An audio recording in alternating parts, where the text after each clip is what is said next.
Didik TV KPM.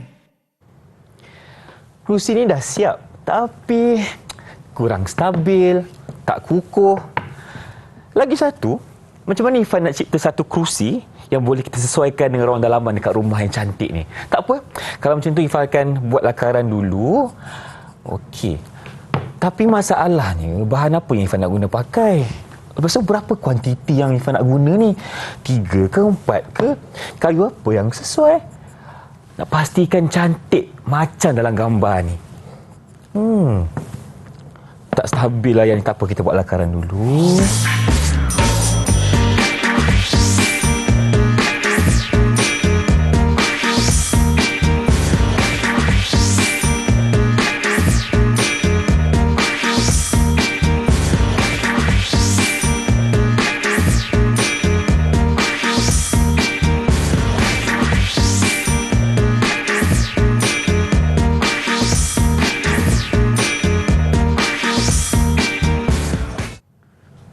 Hai, Assalamualaikum. Salam sejahtera kepada semua yang sedang menyaksikan slot menengah atas Didik TV KPM bersama saya, pengacara anda, Irfan Syamil. Kepada semua yang menonton, Irfan doakan agar semua dalam keadaan yang baik dan ceria selalu. Hari ini sebenarnya kita dalam kelas untuk belajar tentang pembuatan perabot dengan topik tingkatan 5, dan pastinya hari ini kita bukan seorang guru yang banyak pengalamannya. Kita persilakan Cikgu Nur Saliza Syahari dari SMK Wangsa Melawati, Kuala Lumpur. Assalamualaikum Cikgu, apa khabar? Waalaikumsalam warahmatullahi. Sihat Cikgu? Alhamdulillah. Alhamdulillah. Dan pastinya kita juga bersama dengan seorang jurubahasa isyarat. Ifan persilakan Cikgu Muhammad Bukhari Cik Hasan dari SK Pendidikan Khas Selangor, Shah Alam, Selangor. Hai Cikgu, apa khabar?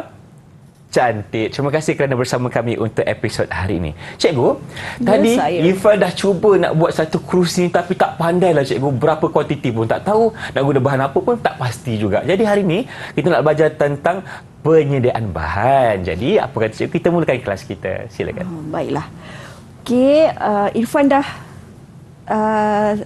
lakar apa benda yang Irfan nak buat? Dah Cikgu, dah siap lakaran ni. Tapi itulah tak pasti nak guna bahan apa Cikgu. Bagus. Kalau begitu, Cikgu akan ajar pilih bahan. Sediakan bahan berdasarkan lakaran Irfan. Okey? Mari kita mulakan. Okey, mari kita mulakan. Okey. Okey, jom Irfan. Alright? Okey, bersama dengan saya lah. Irfan kenal, semua orang kenal Cikgu yang mengajar perabot. Okey. Kita kena tahu tujuan dulu. Mula-mula kita mesti pastikan bahan yang kita nak sediakan tu mesti cukup untuk lakaran Irfan tu. Okey, produk tu mestilah spesifik. Okey, produk tu untuk spesifiknya untuk apa? Untuk duduk ke, untuk meja makan ke, produk tu untuk digunakan untuk ruang apa? Baik. Okey, ruang persendirian ke, ruang keluarga ke, kena spesifik. Alright. Dan seterusnya mestilah menjimatkan kos. Okay, kita tidaklah mau terlalu mahal dan terlalu murah. Okay, nak sedang-sedang saja. Okey. Dan dia selamat digunakan. Kenapa penting selamat Cikgu? Kalau tak selamat duduk-duduk tiba-tiba jatuh macam mana? Betul. Lepas tu kadang-kadang dia boleh sesetengah bahan dia boleh memberikan reaksi. Tindak balas kimia. Okey, kadang-kadang dia boleh keluarkan wap ke apa, itu tidak selamatlah. Baik. Kena pastikan barang kita gunakan tu selamat. Okey, ya betul. Kalau tak selamat kita tak nak. Betul Cikgu. Okey. Seterusnya kita kena kenal pasti bahan mengikut keperluan. Okey, keperluan bahan kita akan kenal pasti melalui lukisan produk.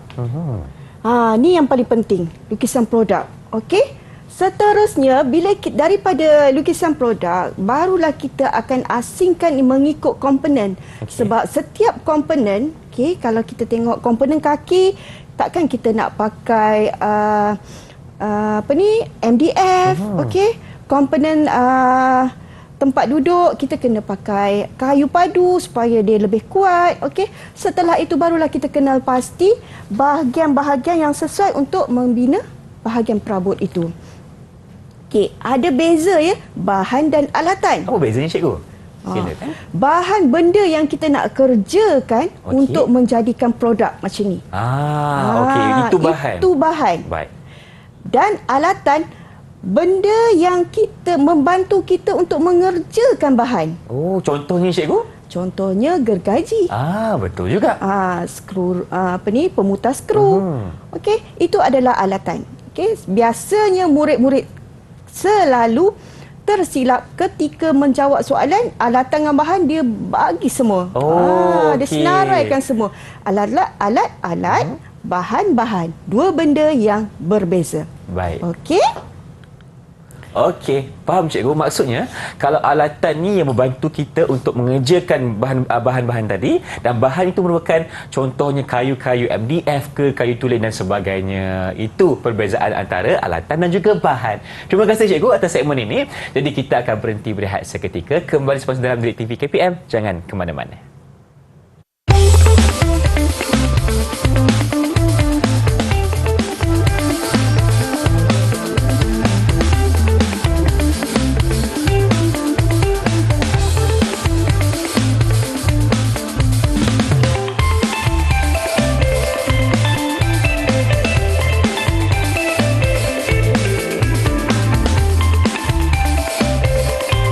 Inilah dia slot menengah atas Didik TV KPM. Kita sedang belajar tentang perabot.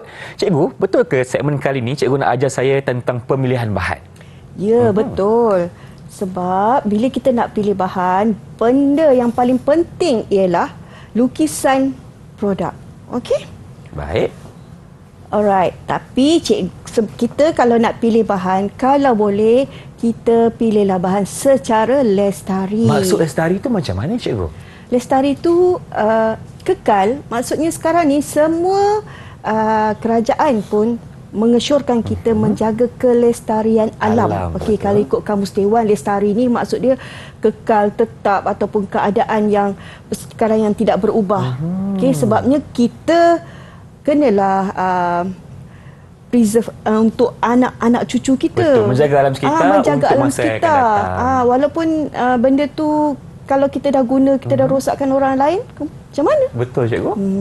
So kalau kita nak pilih bahan secara lestari ni, yang paling penting ialah kita tidak mahu mengelakkan berlakunya pembaziran.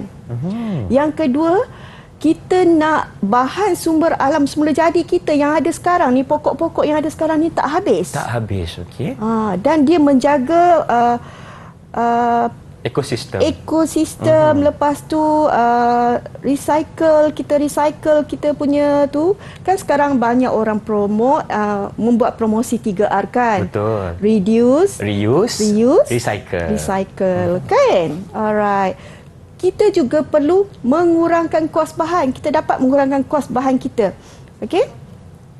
Contohnya kat depan kita tu kita ada kayu padu. Kayu padu. Yang mana satu cikgu kayu padu? Kayu padu yang kat depan tu. Yang mula-mula.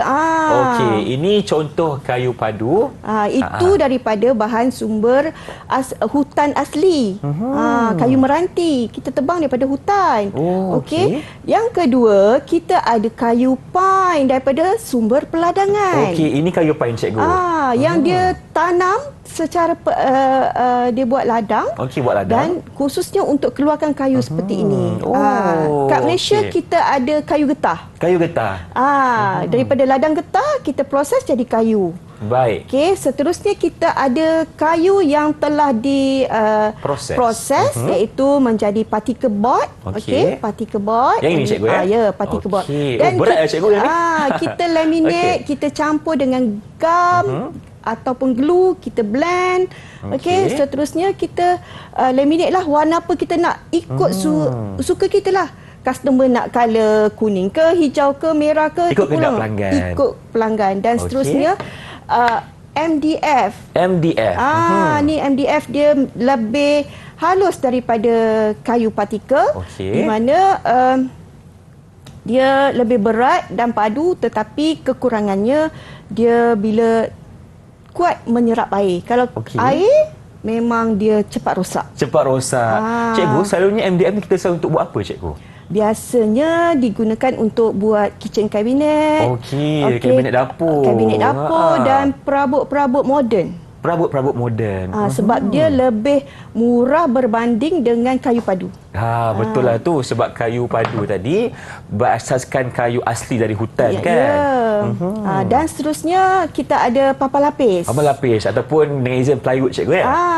Papan lapis ni dia kita lapis-lapiskan kepingan kayu dan jadikan dia papan lapis. Dan di setengah-setengah tempat dia tak ada. Setengah tempat ada. Dan dia samalah fungsi dia untuk buat perabot juga. Dan dia dikeluarkan, bahan-bahan ini dikeluarkan secara 4 kaki kali 8 kaki. 4 kaki kali 8 kaki. Dia besar. So kita boleh fikirkan macam-macam nak guna. Sebab itulah untuk kabinet sesuai untuk kita guna papan lapis, MDF, particle board. Tapi dari segi ketahanan macam mana cikgu? Dia ikut tebal. Tebal, okey. Kalau dia nipis 3 mm, dia sesuai untuk belakang-belakang, sesuai untuk kita buat macam meja yang kita buat lapiskan di luar saja. Okey, baik. Tapi bukan yang orang kata apa yang mainnya lah kan? Sebab bukan terlalu kerangka nipis. dia. Bukan kerangkanya. Okey, baik cikgu. Okey. So, kita kena pilihlah secara tepat. Bahan-bahan ni kita kena pilih secara tepat. Kalau tak tepat, dia akan roboh. Betul. Dia tak stabil.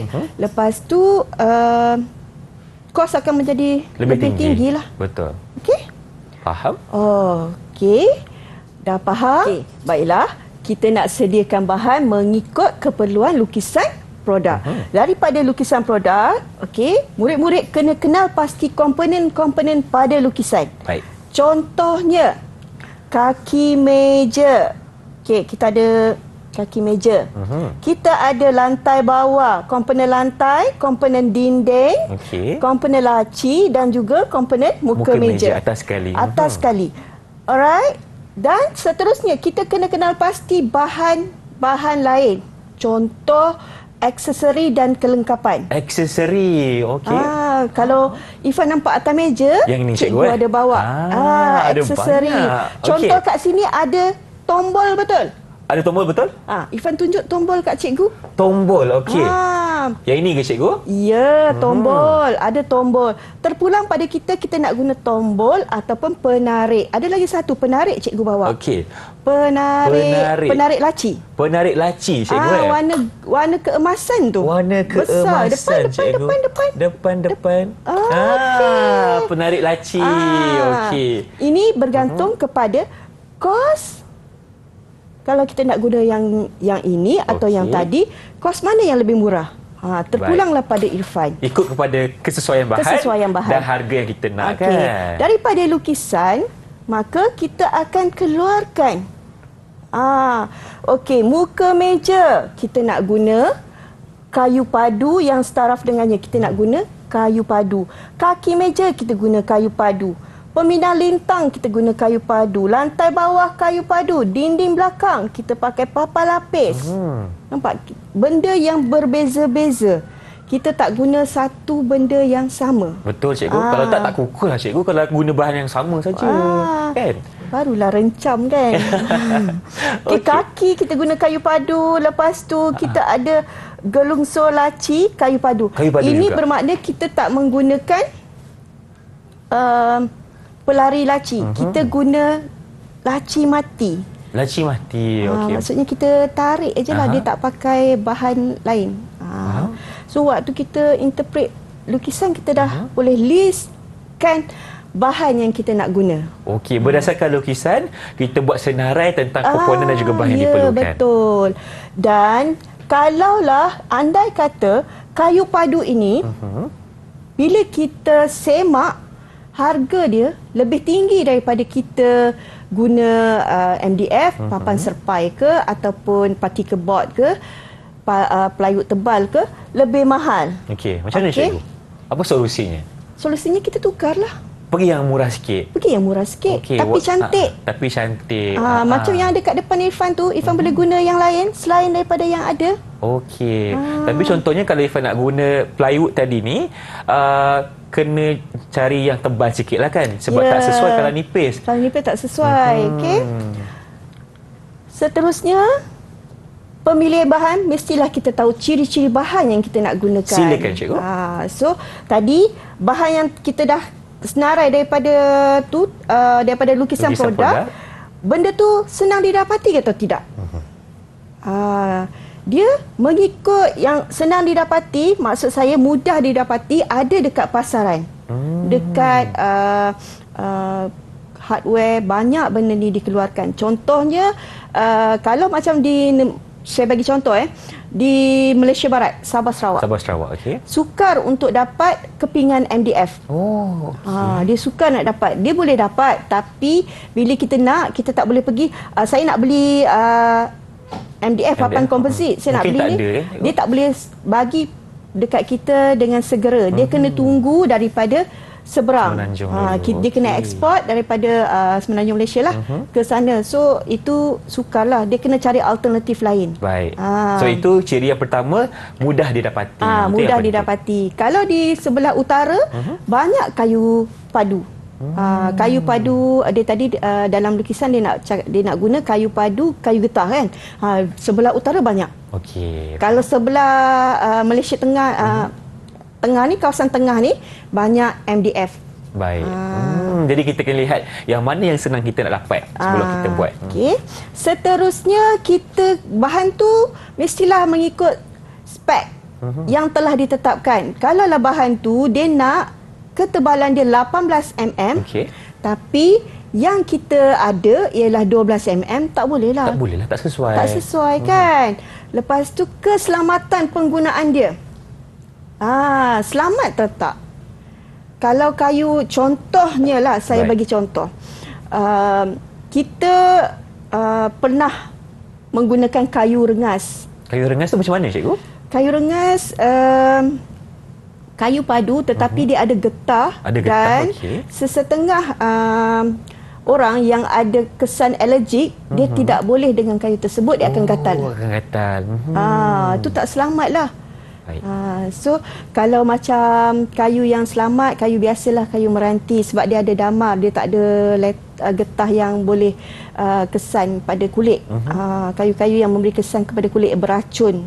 Tapi kayu dia kuat, tapi dia ada kesan sampingan. Baik. Jadi seseorang itu perlu pastikan kayu yang nak gunakan tu selamat ke atas dirinya juga. Kan? Bahan tu selamat.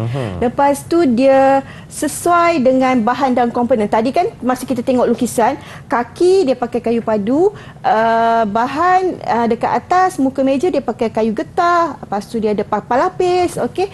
Dia sesuai dengan komponen-komponen yang kita nak gunalah. Lepas tu mestilah berkualiti. Kalau tak ada kualiti, kita tak nak lah. Tadi kan Irfan nak cantik, kan? Nak kukuh. Lepas tu dia mesti ada nilai estetika. Kena cantik lah maksudnya. Lepas tu harga. Yang penting sekarang harga. Janganlah terlalu mahal dan terlalu murah. Kalau terlalu murah, dia memang tak berkualiti. Terlalu murah kan duduk pun macam itulah. Itu maksudnya kan. Okey. Seterusnya, apakah kepentingan memilih bahan secara lestari? Bagaimana Irfan? Irfan boleh bagi kat cikgu tak? Boleh, saya akan cuba. Okey, kepentingan memilih bahan secara lestari. Yang pertama sekali, jawapan di situ penjimatan kos, saya setuju. Okey. Yang kedua, kita nak guna sumber bahan semula jadi.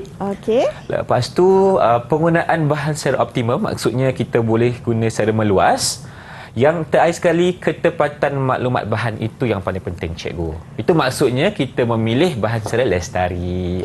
Bagus. Okey. Jawapannya betul ke salah, cikgu? Silakan. Mari kita tengok. Alhamdulillah. Cikgu cuba ulas sikit macam mana, cikgu? Okey, penjimatan kos. Okey, bahan tu kos dia tidaklah terlalu mahal, dan dia boleh kurangkan kita punya masa proses pembuatan. Dan seterusnya bahan semula jadi. Okey, bahan-bahan yang kamu guna tu memang kamu nak akan pilih bahan semula jadi, contohnya kayu dan sebagainya. Seterusnya kamu menggunakan secara optimum. Okey, secara optimum bahan tu, kaki kamu boleh ambil bahan yang sama, kamu jadikan muka meja, dan bahan yang sama juga kamu jadikan kaki. Maksudnya kamu gunakan bahan yang ada tu secara optimum.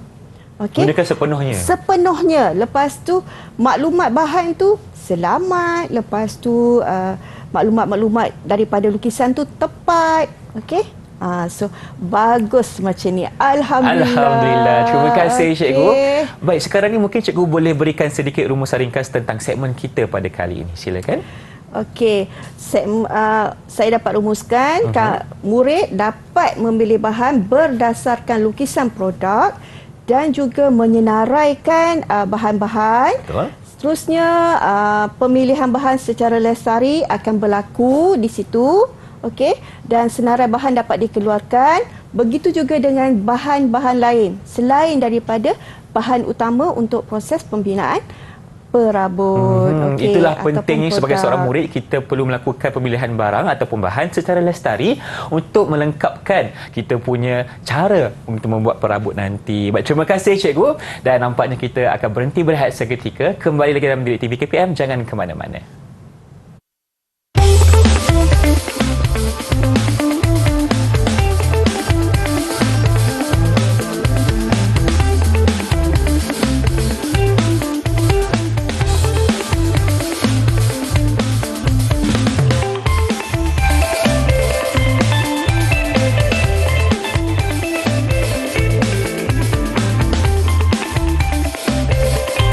Bersama kami dalam slot menengah atas Didik TV KPM bersama dengan Cikgu Saliza di sini sedang belajar cara untuk membuat perabot. Tapi kali ini Cikgu nak ajar kita tentang kuantiti bahan pula yang diperlukan untuk sesebuah produk yang ingin kita siapkan. Jadi Cikgu, jom kita mulakan. Berapa nak guna ni Cikgu? Macam mana? Okey. Sekarang ni, sekarang bila kita nak buat perabot, yang paling penting inilah kita punya lukisan kerja. Betul. Okey, lukisan kerja, kita akan dapat lukisan kerja daripada lukisan isometri. Isometri yang ujung sana lukisan isometri, dan ini adalah lukisan ortografik. Okey.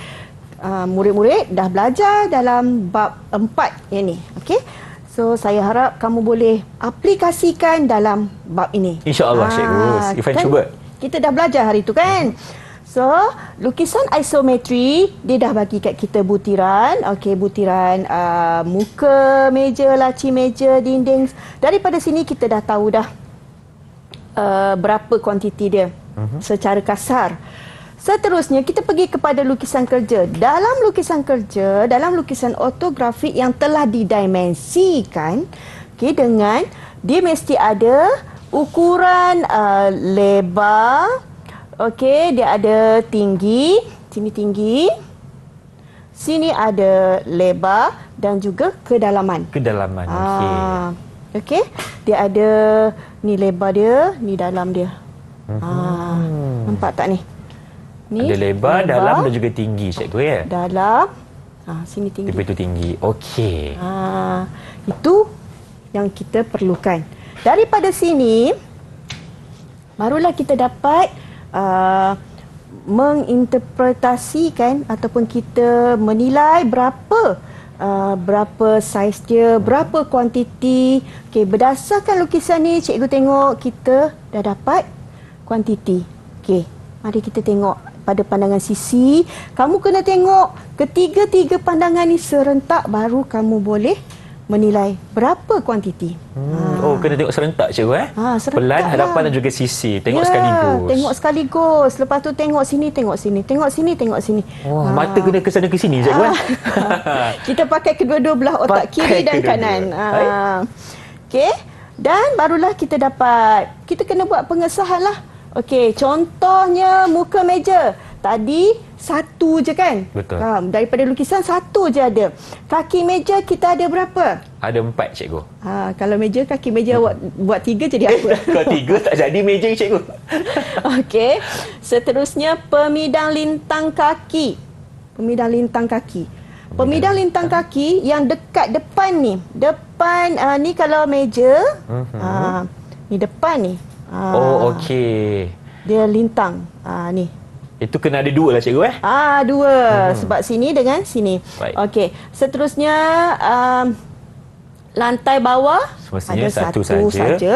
Lepas tu dinding sisi mesti ada 2. Kanan kiri. Lepas tu dinding belakang satu je lah belakang. Betul. Okey, belakang kita akan buat penuh. Kotak laci Okey, kotak laci. Laci mesti ada 4 lah kotak Betul. laci. 2 sini, 2 depan, 2 Sisi. sisi. Okey. Lepas tu kita ada benda lain. Dia ada gelunsur tapi dia pakai gelunsur kayu. Lepas tu kita ada skru. Ini adalah bahan-bahan lain. Kita pakai skru untuk perabot, kita jarang pakai skru timbul. Kita pakai skru kepala benam. Oh, okey. Skru kepala benam. Kenapa kita pakai skru kepala benam? Supaya rata dan tak nampak, cikgu. Yes. Pandai anak cikgu hari ni. Asyik lah tu. Okey. Okey. Seterusnya kita pakai pelat sesiku logam. Okey, Sesiku. pelat sesiku logam ada ke cikgu bawa contoh kat kamu. Lepas tu glue PVA. Glue PVA ini adalah gam lah. Baik. Lepas tu penapak plastik. Okey. Tombol bulat. Tadi kan kamu tengok kan Dia tombol tunjuk dah bulat. tadi. Okey, berapa unit kamu nak pakai terpulanglah pada kamu. Okey. Kita dah buat pengesahan. Okey, cikgu dah ajar kan tadi Dah ajar, mentaksir cikgu. lukisan. Boleh ke Irfan buat latihan sikit dengan cikgu? Boleh, cikgu. Ifan nak ajak semua menonton sekarang Ah. ni untuk sama-sama kita buat latihan dengan cikgu. Boleh? Boleh? Terbaik. Baiklah. Sekarang cikgu tunjukkan pada kamu lukisan kerja almari sisi. Tadi almari sisi juga, tetapi dia punya rekaan berlainan dengan yang ada sekarang. Betul. Tak sama, cikgu. Tak sama. Okey, kalau dekat sini Irfan kena tengok.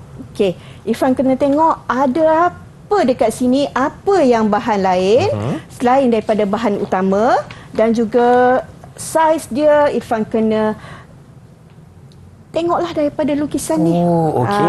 Sekarang kita ada lukisan pada pandangan hadapan dan juga pada pandangan sisi.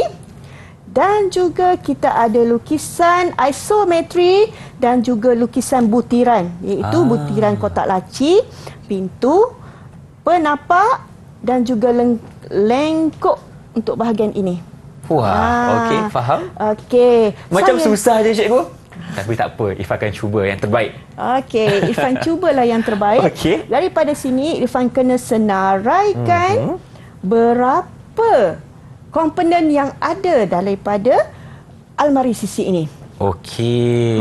Irfan baik. boleh kira lah dekat sini. Okey, okey. Kalau begitu boleh Ifan mula, cikgu? Irfan mula. Okey. Dengan bismillahirrahmanirrahim. Wah, Ifan akan cuba. Pertama sekali Ifan kena tengok balik tadi lukisan kerja almari sisi dan juga lukisan kerja almari yang tadilah, yang sekarang ni, sebab tak sama yang macam tadi. So kita lihat dulu. Yang pertama sekali kita kena lihat ada dinding, cikgu. Okey, ada dinding. Dinding. Okey, dinding. Okey, dinding. Okey, Okey, dinding. Satu. Okey. Lepas tu ada penutup atas. Penutup atas. Okey, 2. penutup atas. Lepas tu ada penutup tengah, cikgu. 3. Okey. And selepas tu ada rak. Okey. 4. Lepas rak kita nampak kat bawah ada lantai bawah. Lantai. 5. Okey. Lepas tu ada penahan kerangka, cikgu. Okey, penahan kerangka kat sinilah. Kat sana. Okey, kat bawah tu. 6. Okey. Lepas tu ada kaki almari ataupun kita panggil tetapak, cikgu. Okey, ni 7. Baik, nombor 8 nanti kita ada laci depan. Okey. Muka laci lah. Muka laci. Muka laci. Okey. 8. Lepas tu ada laci depan belakang, cikgu. Kotak laci. Kotak laci maksudnya. Kotak laci. Kotak laci okey. ada 1, 2, 3, ada 4 lah. Ada 4, okey. Okey. Lepas tu ada panel pintu. Panel pintu. Panel pintu kita ada panel pintu Okey. lintang. 1, 2. Lepas tu kita ada muka pintu ni. Ni 3, 4. Ini tegak ada 2, lintang ada 2. Dia punya panel pintu dalam lah. Ni 5 lah. Okey. Okey. Setakat itu saja Ifan rasa untuk bahannya, cikgu. Ya. Ada berapa? 7, Ada 8, 10 9, 10, semuanya. 11. Okey. 10. 10. 10. Betul? Betul, insya-Allah, cikgu. Lepas ni kalau pengesahan kuantiti Irfan boleh sahkan kuantiti sekali tak? Macam mana, cikgu? Boleh Irfan sahkan kuantiti dia. Boleh cikgu. Telapak penutup atas berapa sekali lah. Okey, kita cuba cikgu. Kita cuba. Okey, yang pertama dinding ada satu saja. Dinding satu. Dinding satu. Dinding satu. Okey, penutup atas satu. Penutup atas satu. Okey, penutup tengah satu. Tengah, okey satu. Rak ada satu. Rak ada satu. Lantai bawah ada satu. Lantai bawah satu. Okey, rak lantai bawah. Okey. Lepas tu penahan kerangka ada satu juga. Penahan kerangka. Ke ada banyak sih satu. Ni Yang tengah-tengah tu kan? Ni. Satu. Okey. Pandai nampak dia. Biasa aja cikgu. Okey, kemudian ada kaki almari tu.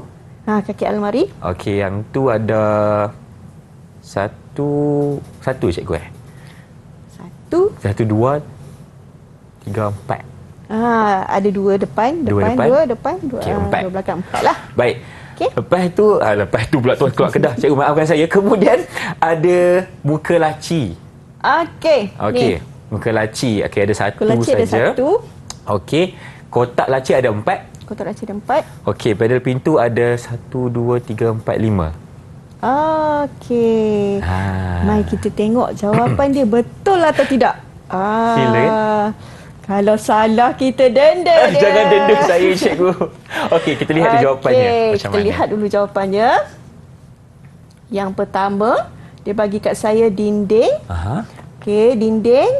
Dinding yang paling sesuai kita guna apa? Okey, kita guna papan lapis cikgu. Dinding mesti kita guna papan lapis yang nipis dia senipis 4 mm saja. 5 mm okey. 4 mm. Mungkin 4 mm. Lepas tu satu lah tadi betul lah Irfan cakap satu kan. Lepas tu penutup atas kita guna MDF, papan komposit. Okey, satu tadi betul, ni betul Irfan bagi. Okey. Seterusnya penutup tengah. Irfan bagi Satu juga. Irfan nak guna apa? Papan komposit. MDF juga. Okey. Seterusnya rak. Nak pakai? MDF juga. Kita bagi satu. Okey, satu tadi dia bagi. Okey. Lantai bawah Pun satu. Masih MDF cikgu Masih Kita MDF. nak gunakan secara menyeluruh ataupun optimum. Saya nak tanya Irfan. Ya saya. Macam mana Irfan nak bagi? Irfan boleh bagi kat saya saiz tak? Yang lain semua saya dah tentukan saiz kat sini. Okey. Daripada lukisan tadi. Baik. Kalau kita nak kira saiz cikgu, kita ada formula dia. Yang pertama kita kena darab 3 perkara. Yang pertama tinggi, lebar dan juga dia punya kedalaman ni cikgu. Yap. Okey. Boleh kita patah balik ke cikgu? Saya tak ingat berapa dia punya. Okey. Ke cikgu ingat dah? Ke cikgu boleh bagi? Saya lupa kiraannya berapa. Tadi kan dekat lukisan tadi. Okey, dekat lukisan tadi penutup atas betul? Betul. Okey, penutup atas. Dia bagi dekat kita tadi 400 betul tak? 400 penutup atas cikgu 400. 50 rasanya. 450 betul tak? Okey. 450 sebab lukisan dia lebih macam ni kan? Betul.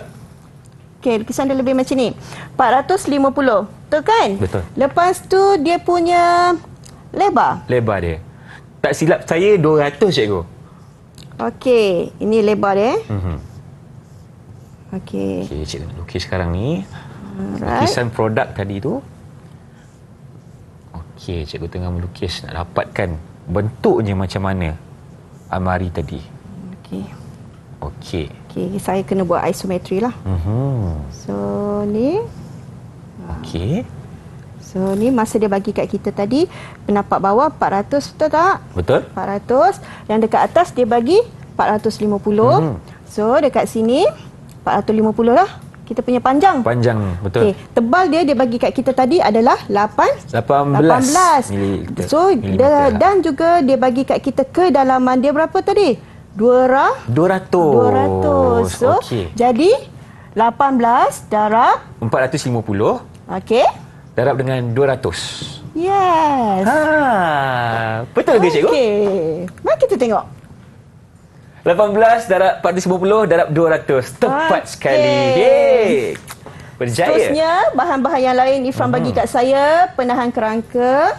Okey. Lepas tu penapak kaki. Yang ini cikgu, kenapa lebih sesuai kita gunakan kayu meranti cikgu? Sebab dia lebih kuat. Lebih kukuh kan? Lebih kukuh. Kalau kita guna MDF dia kurang sikit sebab dia mudah untuk pecah. Baik. Okey.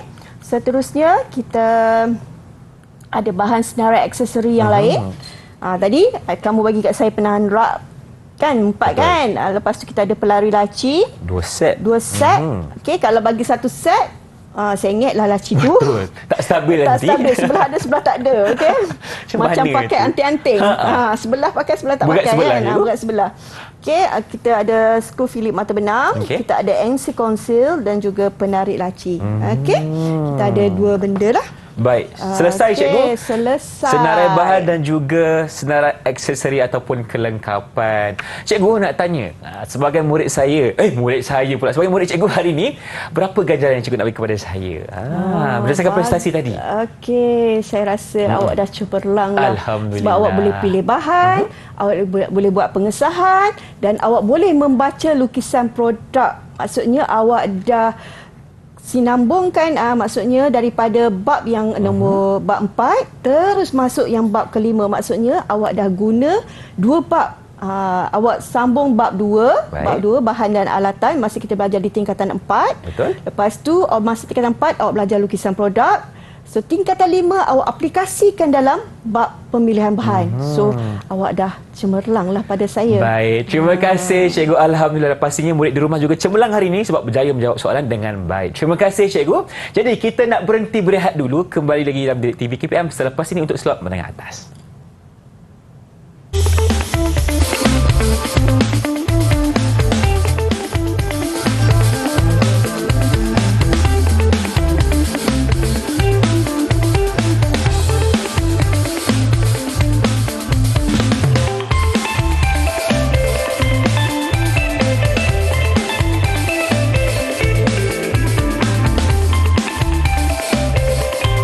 Bertemu kembali dalam slot menengah atas Didik TV KPM bersama saya Irfan Syamil dan tentunya Cikgu Saliza di sini. Cikgu, segmen kali ini kita akan membicarakan pula tentang bahan alternatif, iaitu bahan selain bahan yang kita selalu gunakan sebelum ni. Jadi, apakah ia cikgu antaranya? Okey, baiklah. Dalam pembinaan produk perabot, tak semestinya kita menggunakan kayu semata-mata. Okey, kita ada banyak bahan alternatif yang digunakan sekarang mengikut kesesuaian. Mengikut kesesuaian penggunaan lah. Contohnya kalau kita bahan alternatif ni pilihan yang lebih baik dan juga bersifat lestari kerana bahan-bahan tersebut lebih murah. Lepas tu tahan lasak, mudah didapati, bahan kita semula yang tadi kan hashtag 3R. Okey. Bahan semula jadi. Okey, memang benda ni memang sekarang ni orang tak semestinya menggunakan kayu kan. Sebab kita nak jaga alam. Betul. So kita menggunakan bahan-bahan yang lain lah. Okey.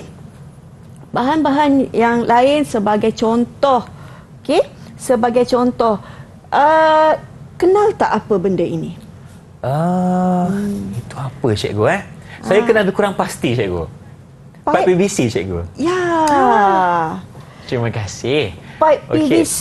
Pipe PVC sekarang banyak orang gunakan sebagai bahan alternatif untuk membina perabot. Saya setuju cikgu sebab lagi satu murah, senang nak dapat. Senang nak dapat. Lepas tu dia boleh jadikan kerusi, kerusi taman. Kalau kita letak dekat luar dia kalis air, dan dia tahan. Okey. Dan yang kedua ialah pellet. Kalau kita pergi dekat Pelabuhan Kelang. Contohnya. Okey, kita melancong sekejap. Pelabuhan Kelang.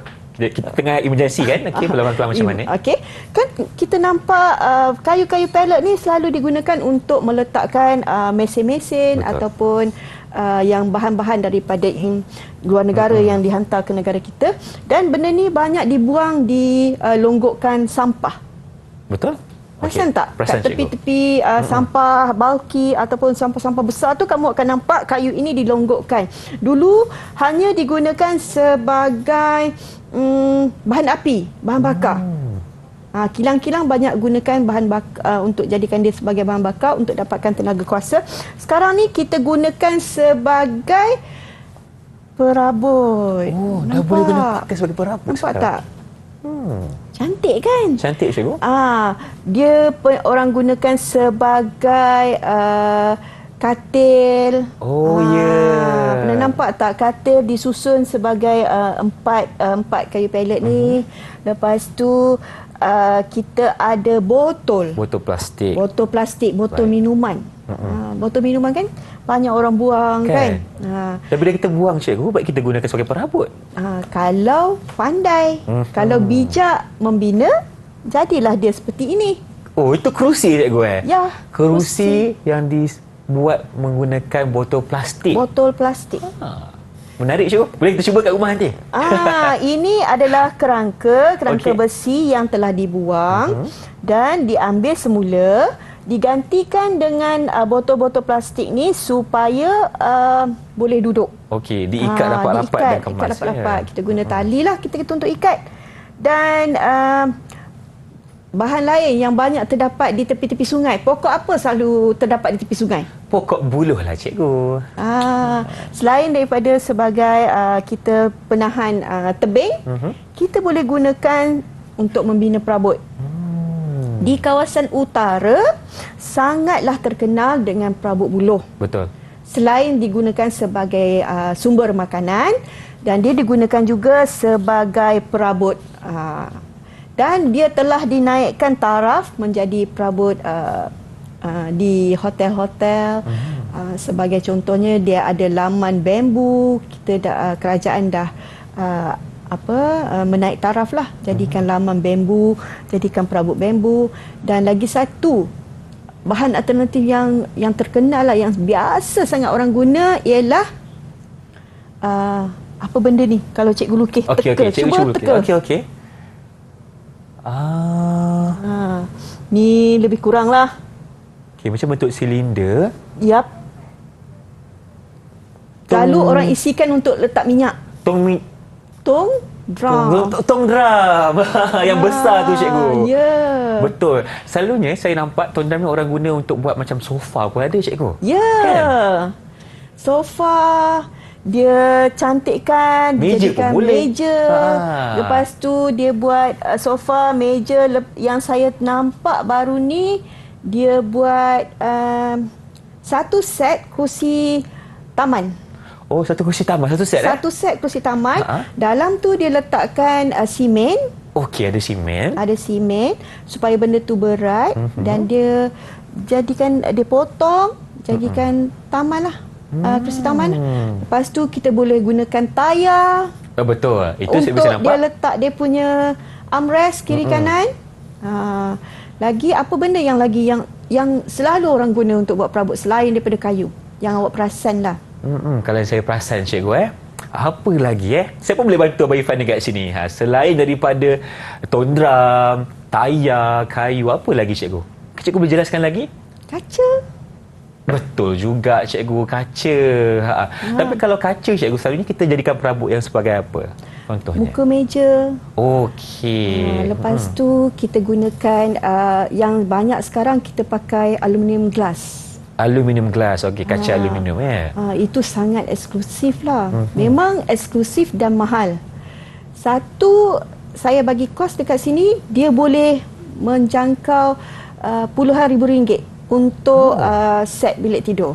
Set bilik tidur puluhan ribu ringgit menggunakan kaca aluminium. Okey, tapi sebagai seorang guru lah, ikut pengalaman cikgu macam mana? Kalau di sekolah selalu cikgu macam nak ajar murid-murid ni untuk lebih faham, cara yang paling sesuai untuk gunakan alternatif apa yang cikgu syorkan kepada murid-murid? Biasanya murid-murid suka gunakan kayu pelet. Kayu pelet. Sebab bagi contoh yang saya tunjuk kat bawah ni adalah daripada kayu pelet. Sebab dia senang didapati, murah dan dia boleh dinaikkan nilai dia. Okey, kita boleh tambah nilai pada dia menjadi dia perabot yang mahal. Betul, cikgu. Dan sekaligus bila kita boleh cuba untuk siapkan perabot yang sebegini rupa, kita boleh pasarkan juga, cikgu. Ya. Jana pendapatan sendiri. Menjana pendapatan sampingan lah. Betul, cikgu. Kebanyakan murid-murid menjana pendapatan melalui kayu pelet. Ada di kalangan pelajar yang mengumpul kayu pelet dan dia buka kayu pelet, dia jadikan kayu pelet tu seperti yang kamu nampak kat depan tu, yang seperti kayu pine tu, dan dia pasarkan kepada pasaran luar lah. Pasaran luar. Pasaran luar. Wah. Dia tidak membina perabot, tapi dia memasarkan ataupun membekalkan bahan. Membekalkan bahan kepada pasaran luar. Pada pasaran luar. Okey. Kalau kita Google, kita cari kayu pelet yang telah diketam, akan keluar senarai. Yang dah ready made. Maksudnya kita ambil, kita boleh guna. Kalau kita ambil macam ni, kita kena cabut paku sebagainya. Betul. Kan. Kita ambil yang dah siap saja, terus kita boleh pasangkan jadikan perabot. Itu sumber pendapatan sampingan lah. Betul. Untuk yang yang tinggal di kawasan Lembah Kelang. Yang berhampiran dengan kilang-kilang lah. Baik, cikgu. Okey, terima kasih. Alhamdulillah selesai sudah perkongsian cikgu tentang pembuatan perabot pada hari ini. Dan sebagai pengakhirannya, boleh cikgu berikan sedikit rumusan? Silakan, cikgu. Hari ini cikgu dah ajar kamu memilih bahan. Okey, kamu dah boleh menggabung jalinkan daripada bab-bab yang sebelum ini yang kamu belajar, dan kamu aplikasikan dalam bab ini dengan memilih bahan yang betul berdasarkan lukisan produk, di mana alhamdulillah kalau begini insya-Allah kita dapat menghasilkan satu produk yang cantik dan kukuh. Lepas tu dia kos dia, yang paling penting kos dia menjimatkan. Terima kasih, cikgu. Cemerlanglah hari ini kamu semua. Wah, cemerlang. Okey, cikgu. Sebagai murid cikgu, lagi sekali saya nak tanya, prestasi keseluruhan saya bagaimana, cikgu? Terbaik. Okey, terima kasih. Satu jawapan saja tapi memberikan 1001 makna. Terima kasih, cikgu. Dan bagaimana rakan-rakan saya yang berada di rumah nak dapatkan latihan pengukuhan, cikgu? Kat mana? Cuba semak, layarilah Portal Delima. Dalam Portal Delima ada nota, ada latihan dan juga latihan yang menyeronokkan di mana kamu boleh jawab dan kamu akan terus mendapat jawapan. Baik, terima kasih Cikgu Saliza kerana bersama Ifan hari ini dalam slot menengah atas berkongsi kepada kita tentang penyediaan bahan, dan terima kasih juga kepada Cikgu Bukhari selaku jurubahasa isyarat kita untuk episod hari ini. InsyaAllah ada kita jumpa lagi. Dengan itu, Assalamualaikum dan salam sejahtera. Bye-bye.